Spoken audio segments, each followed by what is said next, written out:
تو بہرحال آزاد ہندوستان میں بھی ہم دیکھتے ہیں کہ مسلمانوں نے بڑا کردار ادا کیا ہے ہندوستان کی تعلیم و ترقی کے لیے اور ہندوستان کو آگے بڑھانے کے لیے. اب بھی ضرورت ہے.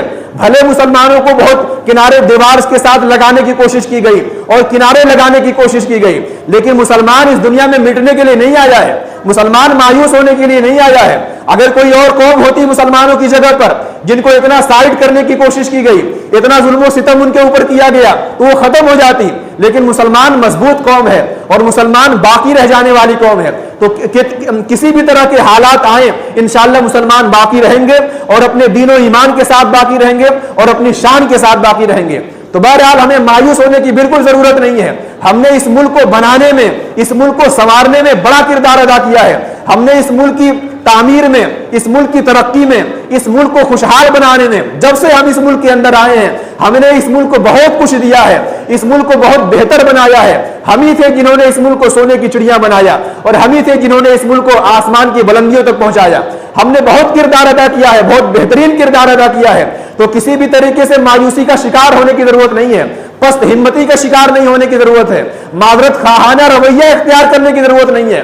ہمارے بادشاہوں نے جن کو آج بدنام کرنے کی کوشش کی جاتی ہے اور یہ کہا جاتا ہے کہ مسلمان بادشاہ لٹیرے تھے جنہوں نے یہاں کی دولت کو لوٹا, لیکن ان سے پوچھا جائے کہ وہ اس دولت کو لوٹ کر کے کہاں لے کر کے گئے. وہ اس ملک میں آئے اور اس ملک کی مٹی کے اندر دفن ہو گئے. یہاں پر آج بھی ان کی قبریں موجود ہیں. تو کہاں وہ لے کر کے گئے اس ملک کی دولت کو؟ انہوں نے اس ملک کو آباد کیا ہے, انہوں نے اس ملک کو تعمیر کیا ہے.